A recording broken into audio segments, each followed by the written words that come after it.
first offseason edition of USFL Today for the 2023/2024 offseason. I'm your host, Angelo. Make sure you follow me on Twitter at USFL Today. My first guest for this offseason series of shows had a pretty good season personally. His team had a pretty good season as a group, and they made it all the way to the championship game. It's none other than quarterback Troy Williams of the Pittsburgh Maulers. Troy, welcome to the show. Good to see you again. Yes, sir. Appreciate you having me, brother. Yes, sir. Thanks for coming on. It's good to see you. We spoke a few times during the season, but those were much shorter conversations as they were for the radio show. So I'm glad we're having this chance to speak a little bit more at length. How is your off season going so far? It's been good so far. Just trying to get back into the swing of things. Usually during the season, it's just mostly about, maintaining the body, trying to stay, in good playing shape. You're not really, hitting the weights as hard as you would maybe in the off season, or, for the main thing during the season, you're just really trying to take care of your body. That the game weeks come pretty fast. So, it's not as much wear and tear, but our off season's been going good. Been trying to, like I said, get back into the swing of things. I took a little bit of time off, just to get a body of rest. 12 weeks straight, no bye week is a lot of football. So, body definitely needed a little time, time off. But, getting back into my routine here and, looking to hopefully be in pretty good shape here within the next week or so. So you've given your body a little time to rest. Does that mean you've already been back at it now, training and practicing kind of on a solo basis and getting ready, Troy? Oh yeah, for sure. Yeah, definitely getting back to it. One of my main, focuses is just this time around, be more smart about, how I gradually get back into the swing of things. Usually, you have that mindset as an athlete, I gotta go, hard day one, no holding back.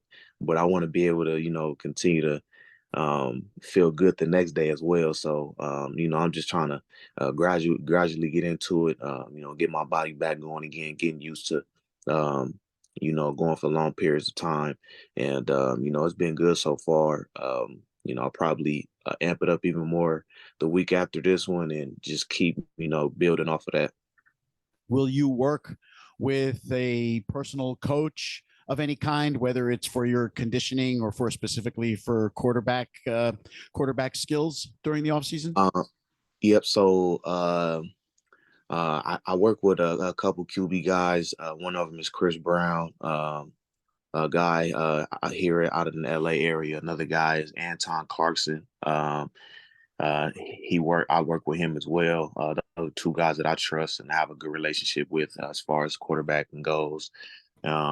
Whenever I need to get in the weight room, if I'm not by myself, I'll be in San Dimas here, near like the Pomona area, working with one of my trainers, Sip Montez. He has his own gym out there, has a lot of guys to come through there that he trains that are in the league, baseball, softball, whatever. He does it all. So I have a good group of guys, that help me and, are there for me whenever I need them and, help me become, the player that I could be and get ready for the season.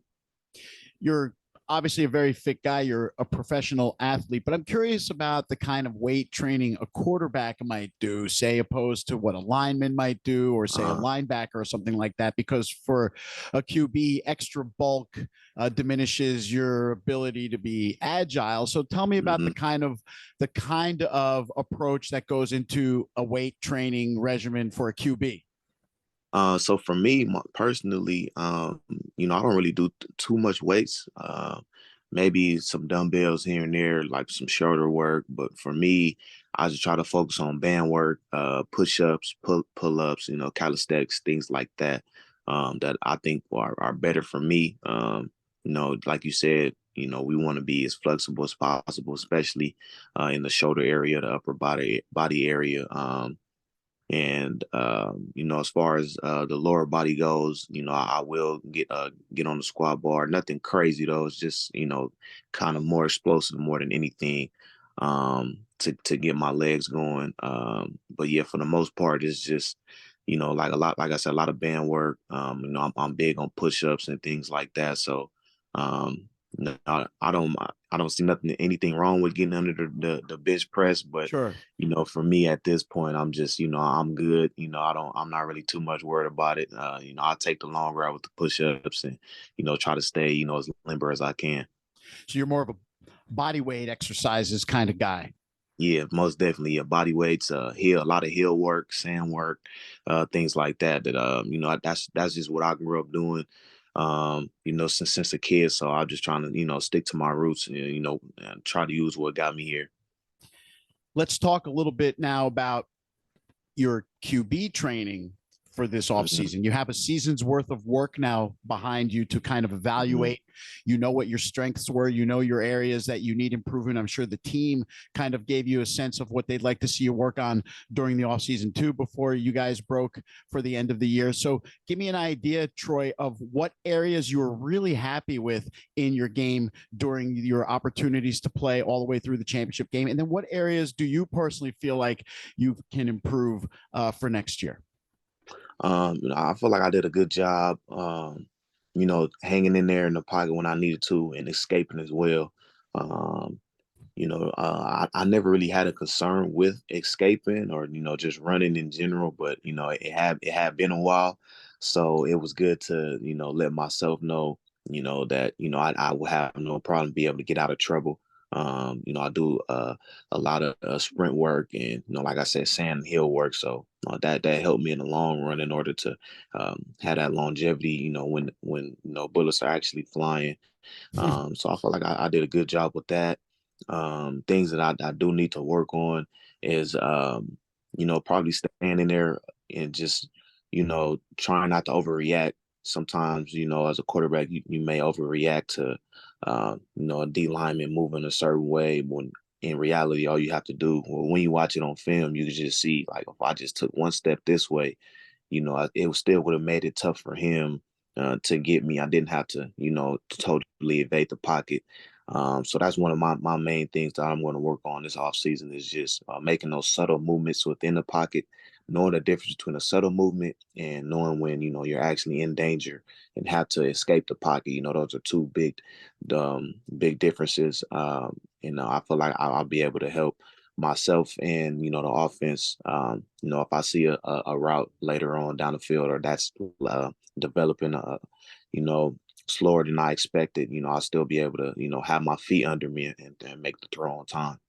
And these are all things that come with experience. You wouldn't have even Mhm. known what you'd need to sharpen up until you had that opportunity to play in the game and maybe make those kinds of mental errors or mistakes physically or whatever else that happens through the course of an 8 or 10 or 12 game season, Troy. But talking Mhm. about now the team overall, what are some areas that you would love to see the team improve at without knowing what kind of players are available yet or that kind of Yeah. thing? What areas do you think you'd like to see the offense get better at? I feel like just trying to be aggressive as often as possible. I'm not saying that we weren't, but as an offense, it's tough on the defense when you have the mindset of you going after a guy's neck every play.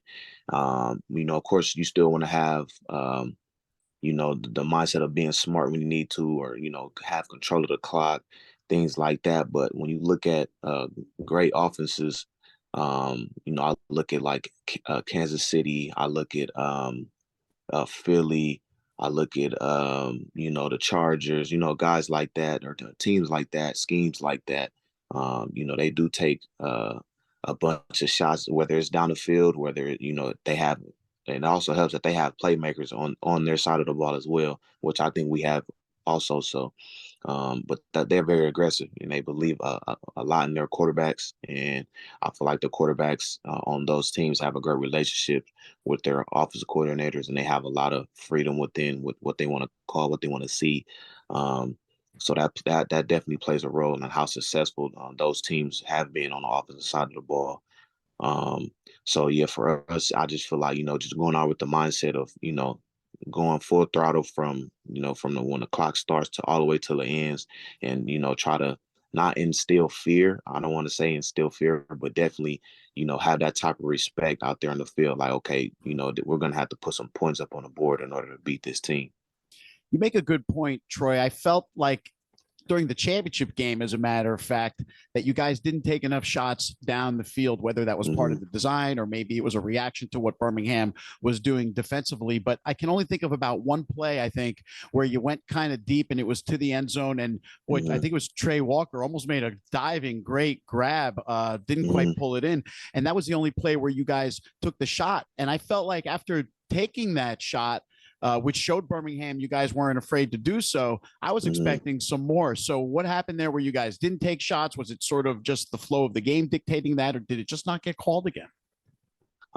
Yeah, sometimes it's just the flow of the game, and then sometimes I talked to my OC JT about this a lot. Usually, when teams, um, they have a scheme, and whenever they play, throughout the whole year, they'll stick to what they've been good at the whole year. But whenever teams play us, or we see a certain defense, they always give us as an office a certain look. I don't want to just say me as a quarterback, but they always give us, the certain a certain look. So we usually get, to a too high safety, maybe cover two, a lot of quarters. We don't really get to a lot of man or one high safety looks. Of course they have to mix it in here and there to, try to throw us off a little bit, but they I feel like we did have some type of respect over there for sure. We have a lot of speed out on the outside. So, and if I do see the opportunity, I'm pretty sure that they saw on film that I would take it. So sometimes it's just, sometimes it's just probably not there. And then I'm pretty sure that they know that, if I see it, I'm going to let it fly. So it's just about, trying to make those plays count when they are called, because we know that, it might not be called again, or the opportunity may not present itself. So it's just tough, when you can't connect on, big ones like that. Right. Speaking of the championship game, while we're still on that, did the Stallions defense do much differently from the first time around you played them, Troy, or was it a similar kind of look? Yeah, it was pretty much a similar look. They played a lot more two shell, two high safety, than they did the first time we seen them. Um, but yeah, for the most part, it was pretty much the same stuff. They have a good scheme over there. They're coached really well. I think a lot of those guys, played with one another the year previous. So they gel together. They play off one another. Um, and we just didn't capitalize on opportunities that were given. And weren't able to, like you were saying, get down the field. We tried to take, a bunch of underneath, just take what they give us, but just kind of, ran out of time. And, especially with that type of offense over there, you gotta, it's a running, it's just shot for shot. So it's Yeah. like, you gotta be prepared for that. And, we just didn't have enough bullets in the chamber. Either way, though, it was either regardless of how it ended, it was a great run for you guys. I Mhm. felt like the Maulers had two different seasons this year. You had the first half of the year where you guys were trying to figure out who you were. It really wasn't Yeah. looking good during those first 3-4 games. People were down Mhm. on you. I know you guys were not down on yourselves. And then it started to turn around right after the Birmingham game, Troy, Mhm. week 4, and you started to get settled into the position and the offense began to grow. Talk about how you guys hung in there all season long and turned this thing around internally before we started to see the turnaround externally. Yeah, yeah, it's just the faith that we had within one another. We never turned on each other as players. Um, I would even say as coaches. I mean, but I weren't in them coaching meetings, so I can't really speak for everyone, in those meetings. But as far as the players go, um, we never turned on one another.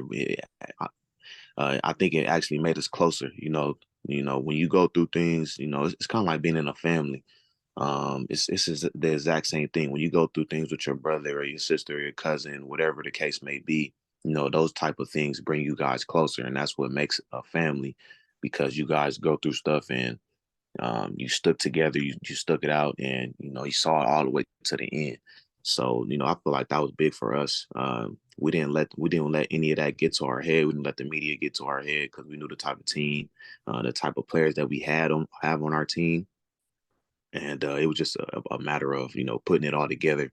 And, we saw a lot of glimpses of that, throughout the season, a bunch of close games that we probably should have won.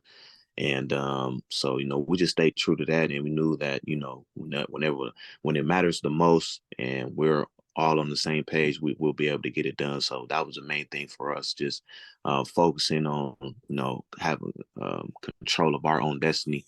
And we was able to do that late in the season. And, we made it count, with the Michigan game to, get into playoff talks, and then, beat New Jersey, to get to that next round, and then ended up beating Michigan again to get to the championship. So, we definitely had the right mindset, towards in the season. Yeah, you guys achieved something you weren't able to achieve in the previous 8 games or 7 games, which was to string a winning streak together. And then you needed 2 just to get in.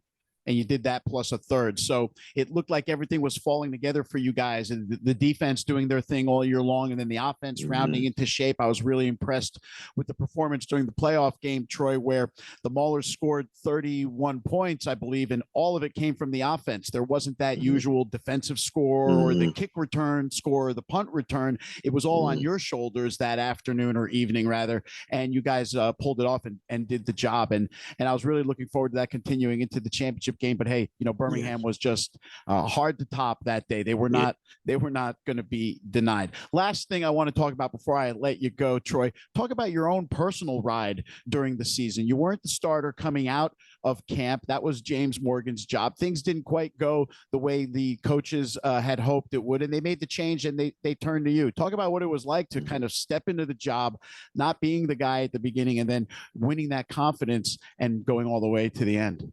So I've always been, I've always been my hardest critic, and as well as my biggest fan.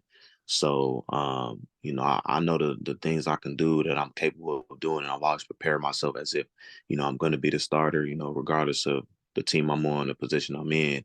And, when I came in, I felt like I had a really good camp. I felt well prepared, for the season.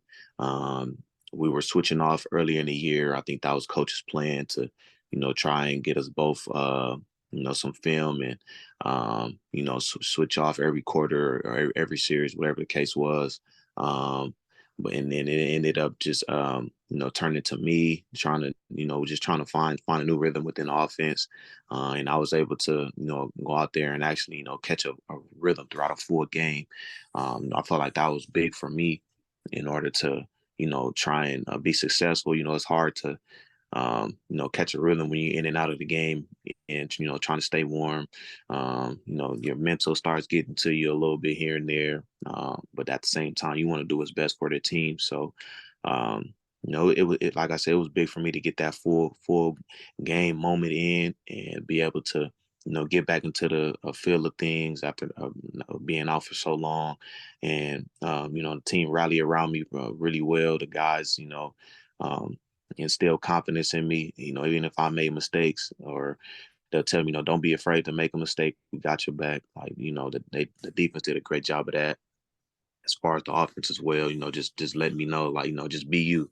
That was the main thing. Everybody just kept telling me, just be you, have fun, and we gonna be with you right or wrong. So, the supporting cast around me was influential to the whole season, and helping me become better throughout the whole year.